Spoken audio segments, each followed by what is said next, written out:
How to video call on Facebook Lite. Welcome back to the channel, and let's start with this video.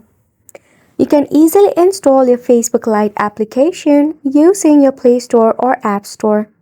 Once it is installed, open up and log into Facebook Lite. At the top, you will see a messenger icon to which you can easily chat with your friends. Tap on the option and select a user and tap on the video icon. As you can see, it requires Messenger application in order to proceed with the process.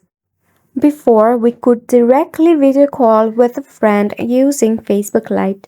However, with recent updates, it seems like you will require your Messenger application. So to do that, all you have to do is install your Messenger application. You can also install Messenger Lite if there is any. Then select a user to whom you can video call. Tap on the video icon at the top. And as you can see, the call is easily happening with a simple tap. Isn't it simple?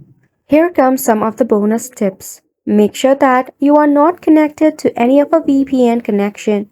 Your Wi-Fi speed is optimum and your mobile device is up to date as well. And that is all for this video as well. Thank you so much for tuning in.